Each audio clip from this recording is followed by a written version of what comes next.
Hello and welcome. Welcome back to Dogbert Sports Guard School. I'm Dogbert, your host.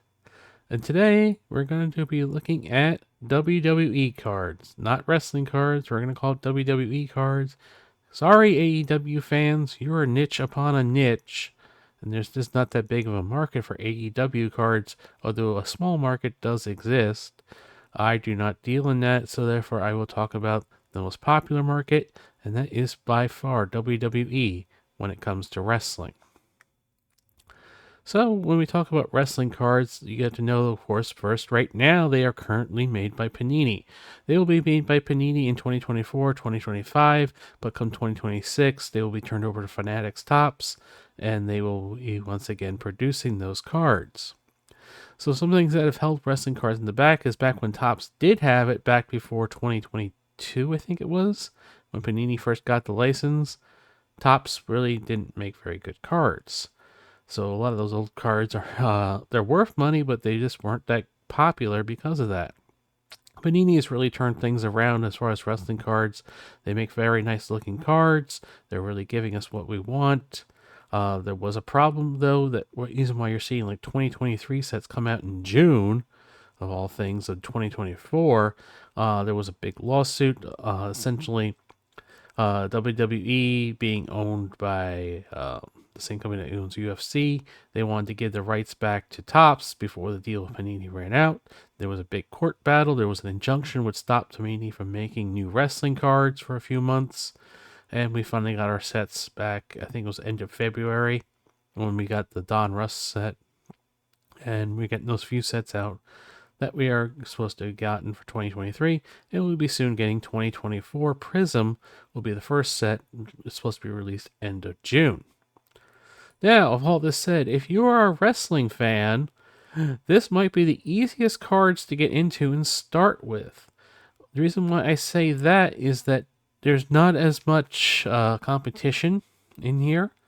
It is growing. I will say that it's definitely growing. We're seeing more people, new people, come into collecting WWE cards. We didn't know about it. But there's also other reasons, like this isn't all about championships and stuff like that. There's no real stats you have to know. As far as looking at who's good, who's bad, it comes down to you just watch the person. Are you excited to see the person? Are you not excited to see the person? It's really quite simple, and because of that, it's very easy to figure out who's doing good and who's doing bad. Plus, wrestling cards just have a different set of rules compared to the other sports like baseball, football, basketball, etc. So those different rules, like I just explained, like the no stats things, doesn't really matter about championships as much. It's not like, oh, I missed a shot. Oh, I'm screwed. That card's going down. It doesn't really work like that with wrestling cards at all. Because it's not all about rookies like it is so much with basketball, football, baseball. In fact, the rookies hold very little value unless they happen to become a big star very quickly, which usually does not happen. There's usually one or two that break out. That's about it. And 2023 is a good example. We have like Dragon Lee's a rookie. Nobody gives a shit. You got Thea Hale. You got Lola Vice, Maxine Dupree. Don't know those people if you're outside of wrestling? Not a big surprise. Only wrestling fans would know who they are and if they have any potential. And that's another. So when you think about that, think about that. And I also want to mention that the women are some of the best selling in wrestling as far as card values go. And this is important to keep in mind, especially with when you're looking at newer wrestlers. It's generally going to be the women who are most in demand. WWE has done something that other sports are going to try to replicate now, and that is simply the women can come out looking good and actually compete and wrestle and be very athletic and still look good doing it. And of course, they can wear some more, shall we say, revealing outfits. That's something that other sports like basketball, hockey, haven't been able to replicate yet. You see the WNBA is starting to do that, like actually showing what some of these players look like with makeup and whatnot when they're outside the game. But wrestlers can actually be looking good at the same time that they're actually performing, and that has made the demand for the women goes through the roof.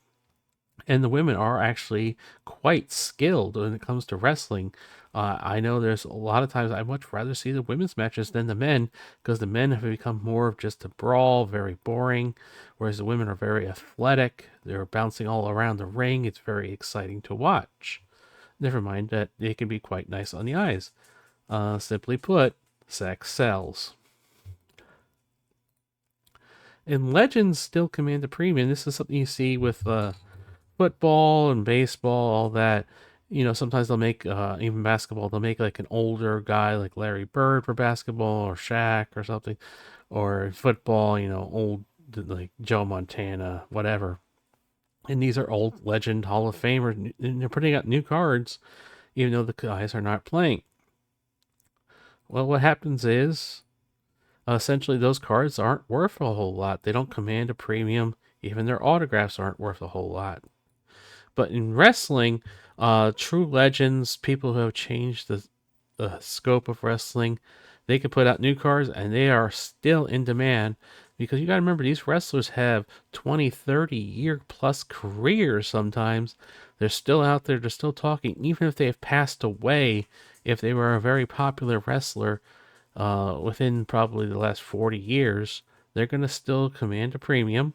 I'm talking about guys like Hulk Hogan, of course, Shawn Michaels, Ric Flair, Undertaker, Stone Cold, The Rock, true legends of the sport.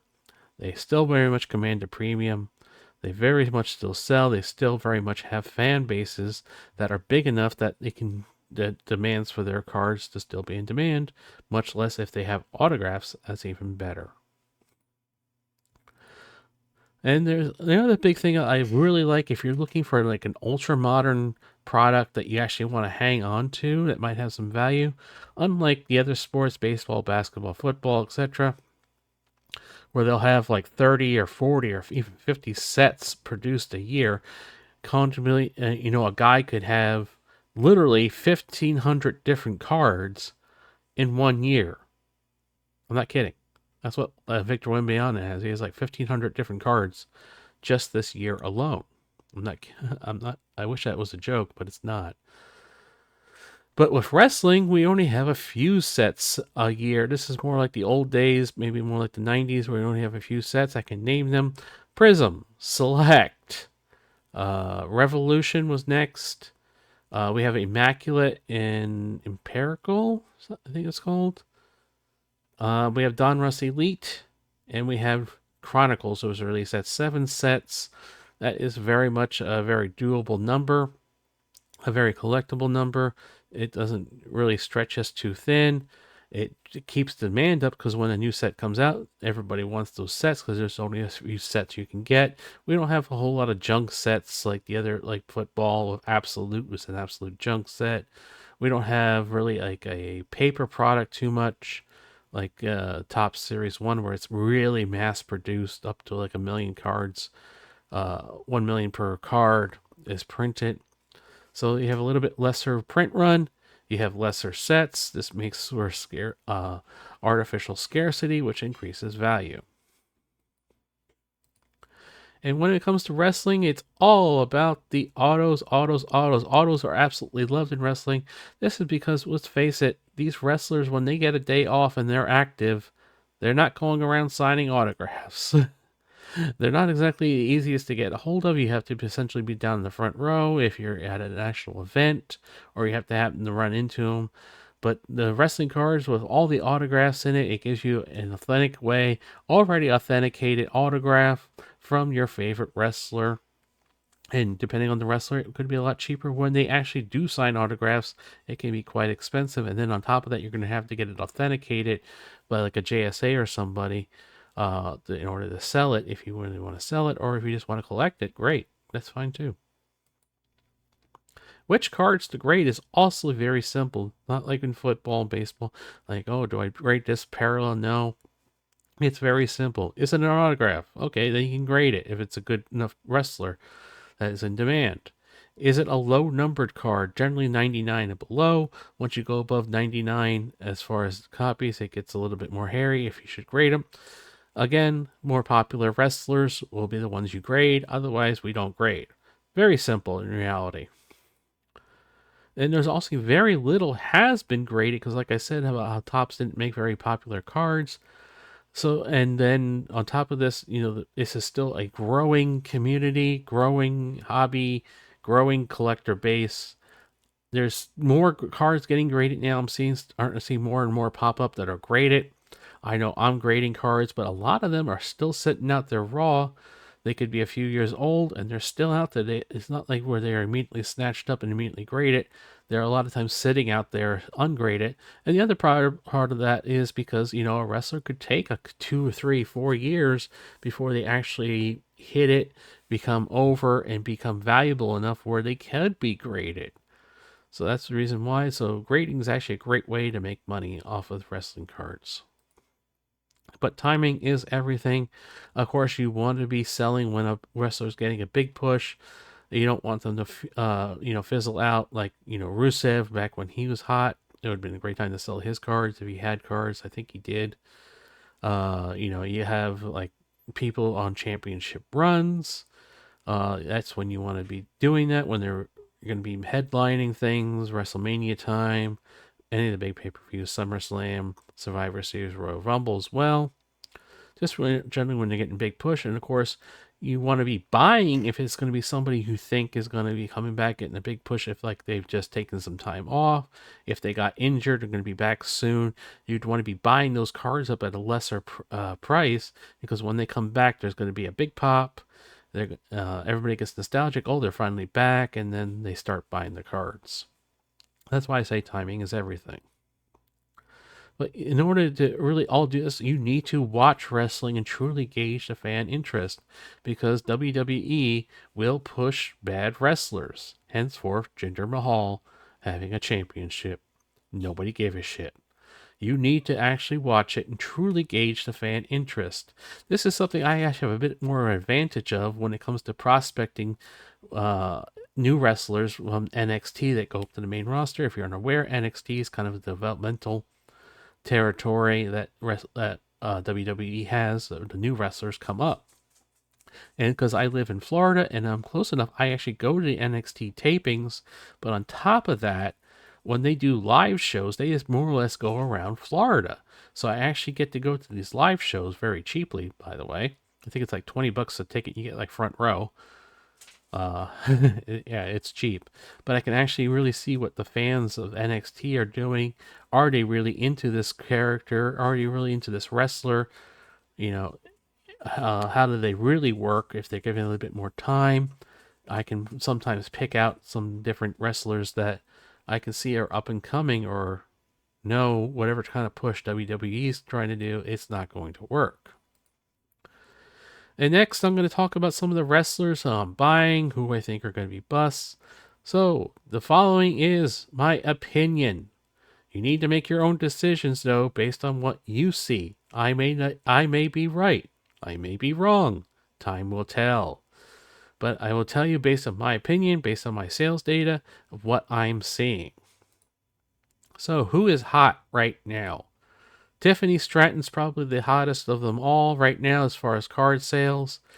Her stuff's absolutely ridiculously high priced, though it is starting to cool off a bit. I do expect her to be inside of a title picture by come SummerSlam. Autographs of hers. Good luck getting one for under $100 raw. If they're graded, it's going to be a few $100s. That's how in demand she is right now. Liv Morgan just got the title finally off of Becky. She's been popping off ever since she came back. She's been very popular before that, even before her injury. But now that she's back and got the title and is going to be doing stuff with Rhea, we see that obviously coming. Who's injured, not by Liv Morgan. She was legitimately injured before that. So she is red hot. She is a fan favorite as well. She is quite good. Roxanne Perez, the current NXT Women's Champion. I absolutely love her. I think she is absolutely spectacular. She definitely has a bright future ahead of her. She will be probably she's younger. She'll be with the company for a long time. She definitely has the skills. She definitely has the charisma. She definitely has the mic skills, and she's selling quite well right now. I know I am constantly looking for her cards. Rhea Ripley is out legitimately with an injury. She was actually injured before WrestleMania. It was just an injury that was getting worse and worse. She needed the time off now. That's why she had to vacate the title. But now we have a great storyline of her and Liv coming up. And she was red hot then. She'll be red hot when she comes back. Are seeing a little dip in her prices, but she is still selling quite well. I know I'm looking for her stuff as well. She is a younger wrestler as well. Again, she'll be around a lot longer. And that's the other thing we're seeing is a generational shift right now in wrestling, where we have some of the people that you might know, like Becky Lynch, Sasha Banks is gone, Charlotte, who am I forgetting? Had the four horsewomen. Even on the men's side, you have like Seth Rollins, Roman Reigns, and stuff like that. John Cena. They're all getting older, so we need some new talent to come in. So it's a great time for that to happen. Another one that I'm expecting to be red hot and so everybody's talking about is Jade Cargill. She does not have any 2023 wrestling cards, but she is expected to be in the 2024 sets. And when that happens, she will be red hot. She'll be a rookie card. On top of that, being a woman who's in phenomenal shape, who performs phenomenally in the ring. She has really captivated the wrestling world, at least in WWE. Expect her stuff to be quite expensive and pricey once it comes out. Cody Rhodes, the current undisputed champion, he got the belt off of Roman WrestleMania. His stuff is red hot right now. Expect him to be in the title picture all the way through next WrestleMania, bare minimum, since he will have a feud with The Rock coming up.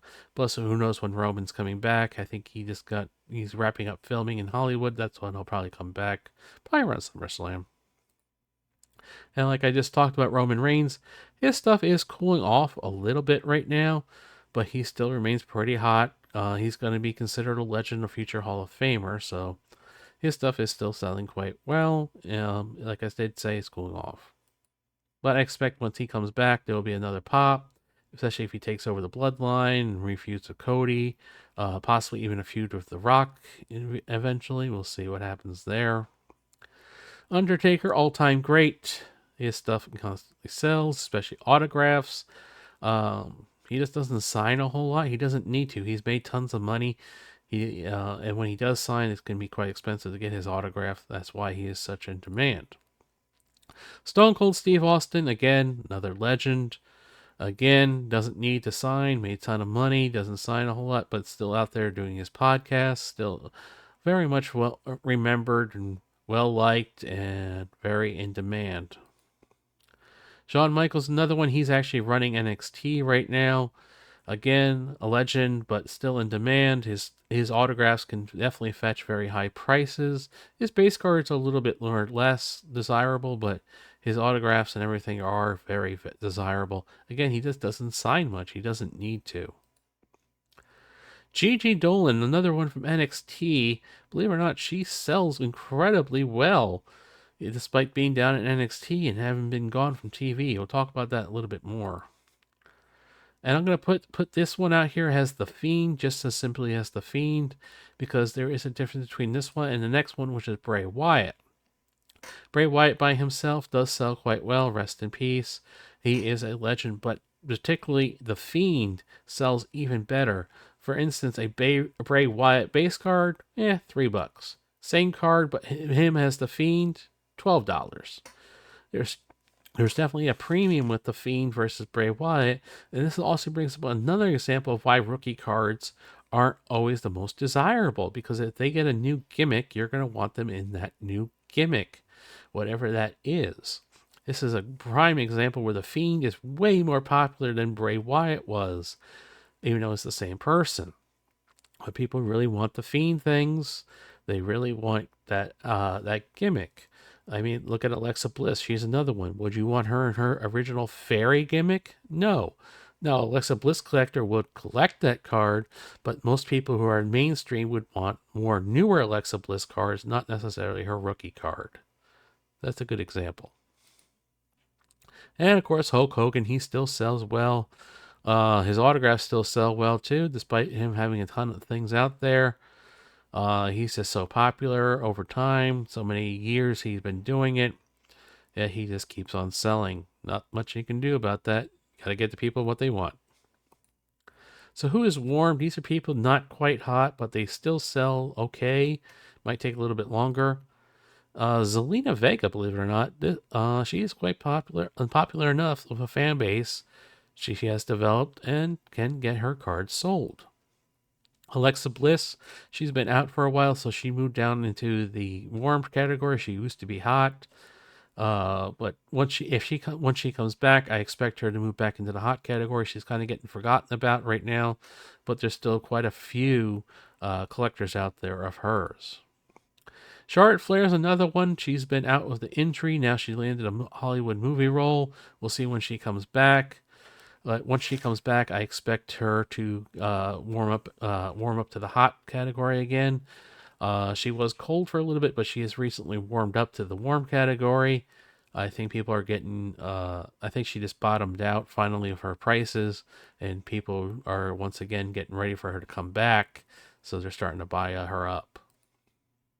Maxine Dupree, a rookie, she is selling okay. I know I recently sold a National Treasures of her for $200, believe it or not. It was a gold National Treasures. I was quite happy to get $200 for it. Whether or not she'll be any good, we'll see. Bailey. Bailey actually still sells. She is a future Hall of Famer, of course, current women's champion. I think her face turn was very much needed to refresh the character. That's for sure. Io Sky, one of her former mates, she is actually gaining popularity and warming up quite a bit. She is selling, of course, with the whole damage control now on Raw. Should be interesting to see. And her mate, Dakota Kai, also doing quite well. Her stuff's starting to pick up a bit. She's gotten into the warm category, starting to see more sales of her. Cora Jade, she's coming back from an injury. She is working NXT live events, it appears. She hasn't been back on TV yet, but she is still unpopular, and I'm starting to see more and more sales of her. And last but not least, a guy who is cooling down, that's Seth Rollins. He's out with an injury, so his prices are coming down, but he's still selling somewhat. Expect him to eventually fall into the cold category, and eventually will come back once he comes back from injury. So who am I buying now? Who do I prospect on? Well, I'm prospecting Charlotte Flair. Like I said, we expect her to come back after she's done with this movie role, and I imagine there will be a pop with her just because she is an all-time great legend. She'll probably have a couple more runs and then probably maybe retire finally. We'll have to wait and see. Rhea Ripley out with an injury again because her prices have cooled a little bit, but she's still very much in demand. I'm still looking for stuff from her. It still sells well. It's good for flip and good to get graded if you can get some autographs of her. She'll be around a while. Cody Rhodes, of course, he's going to be red hot. He's going to be at least till WrestleMania next year. That should allow his prices to stay high or even go higher. So he's a good investment right now to flip things. Roxanne Perez, I'm a big fan of hers. I see the potential there. I think once she is finally brought up to the main roster, we'll see even more out of her. That will be quite nice. Nice bump in prices. We're already starting to see prices going up a little bit on her. Her autographs are very much in demand. Her base cards have fallen off a little bit though, so we're starting to see this weird thing. It might be because of the heel turn. We don't know. We'll have to wait and see. Liv Morgan, like I said, she is red hot. A lot of her older stuff, her rookie cards were the tops, I think 2018 or 2019. So her stuff hasn't been graded as much. Prices are coming up though, so she's somebody I'm looking to buy. Lyra Valkyria. Now, my personal opinion on her is I think she got brought up to the main roster too quick, to be honest with you. Just what I've seen of her, just in live events and NXT in person, um, she definitely had some issues. Some of those issues being like her promos aren't that good. She's working on that. The big thing though with her is fan interaction. We're starting to see a little bit more of that now that she's on Raw. But she just didn't want to really interact with fans. I never really saw her interact with fans in live events. And the night that she beat Becky, I happened to be there at NXT, and she took that belt, and she couldn't get out of that goddamn arena fast enough. Absolutely zero interaction with fans, like to celebrate her winning it. That's a big issue if a wrestler doesn't want to interact with fans who make them, especially when you're supposed to be a good guy or a babyface. But maybe she's turning it around. Her ring work has been good. I just don't know if she was ready for the main roster, but WWE is pushing her, and more people are finding out about her, and her prices are starting to go up. And of course, Tiffany Stratton, it's hard to deny that she has the look, she's got the talent, she's got everything you would want. She is going to be a future star for a long time coming, as long as she can stay injury free. And of course, I'm always looking to buy The Fiend because I'm a big fan of The Fiend.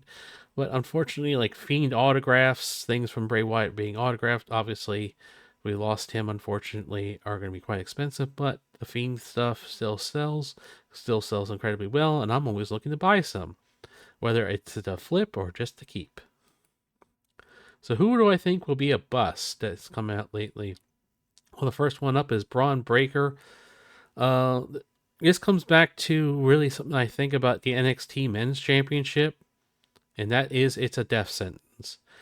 The last time somebody who won that championship has actually held a major championship then on the main roster was Drew McIntyre from 2017. Everybody else since then has been a bust. Braun Breaker will be a bust, even though they're trying to push him a bit. It doesn't look good. He was not exciting as NXT champion. Couldn't give a crap less about him. Don't care about him now. That's not going to change. He's just not that good. Carmelo Hayes, same problem. NXT champion, not very good. Not very exciting. Not getting really a push. Believe it or not, Lola Vice is on my list of who I think will be a bust. Although WWE is desperately trying to push her, I just don't see it happening. The fans just aren't really getting into her. They keep going all over the place. They like wanted to push her. They gave her that like, here you can pick a championship time, and then they had her lose. Not good. Blair Davenport, they're kind of advertising her for SmackDown. She never really did much in NXT. I expect her to be somebody who maybe gets a win or two, maybe goes for a tag team championship, but ultimately she'll be somebody who has to lose because you got to beat somebody for these stars to come up. Maxine Dupree, she's just not very good. I know she's trying to work on it. She's got a good look, but other than that, I don't know if she'll ever get the skills to actually be good in the ring, so I think she'll be a bust. LA Knight, they kind of killed him off. Not really doing what they need to do with LA Knight. They kind of just made him a bust on their own. Grayson Waller, good on the mic, bad in the ring. Need I say more? Austin Theory, he was kind of a Vince boy. Vince being gone now, he is doomed. And last but not least is Damian Priest. Yes, I know he has the championship right now, and nobody cares one way or the other. They're not booing him, they're not cheering for him. They just don't care, and his card price reflects that. I've seen autographs as low as $15 on him. Nobody's really a big fan of Damian Priest. It's just not happening. Maybe something will happen with his gimmick where he changes and he starts getting that fan base. I don't know. But I'm also watching other up and comers. I may not be buying them right now, but I'm watching to see what happens with them. They've done something that's intrigued me that I want to watch and maybe get in on them early. And the first one up is Gunther. Very good in the ring, also known as Walter. Now he's the king of the ring, but his card prices just haven't reflected it. Maybe because he is considered a heel. People don't like the heel, but I am watching. He's quite good. We'll see if he can turn it around. Maybe his prices start coming up. Ariana Grace. If you don't know her, she is the daughter of Santino Marella. I think she is very good at the comedy act, and I think that could be a great thing. She could be the women version of that coming into it. She is a rookie this year, so she's still developing. They are starting to use her a little bit more on TV. I think this could be an interesting one that could get a fan base big enough with the comedy act stuff. We do need that kind of lightheartedness in wrestling, kind of like what her father did, and he had quite the fan base. Tatum Paxley, now she has got a gimmick change, and it's very interesting to me. She could be like another kind of like Fiend Bray Wyatt type character, but for the women. But she hasn't done much. Her rookie was last year. But we're waiting to see what she does with it. If they push her or not, if they believe in her or not. I'm just going to sit back and watch, but she has my interest peaked. Trick Williams, I will tell you right now, that everybody chanting "Whoop that trick" is very much real. People are very much into him. He definitely has the charisma to be a future star. He does have the NXT championship now. I don't know if he has the match skills yet, the the match skills yet to put him really good over, but he can get a little bit better in the ring. I think he could be a future star, a future champion, even on the main roster, with his charisma and what he is able to do. Maxine Dupree, even though I think she might be a bust, she does seem like she generally wants to get better. So I'm still watching her, even though I think she's in the bust category. If she can get some more actual TV time where she actually wrestles, starts looking better, I might have to turn my thoughts around on her and actually start looking to buy her. Gigi Dolan, I'm here on the watch list because she has fallen off of TV all of a sudden. She is incredibly popular, but I don't know what the hell's going on with her. Now, we have seen it where a wrestler all of a sudden disappears off NXT TV, and then they reappear on the main roster all of a sudden after a short break. I'm starting to think that might be happening with Gigi Dolan, because all of a sudden they dropped the Ariana Grace skit with her. This has happened before. Liv Morgan is a great example of that. She just disappeared off of NXT TV for like a month or two, then all of a sudden popped up on the main roster, and we got to see just how good she really was.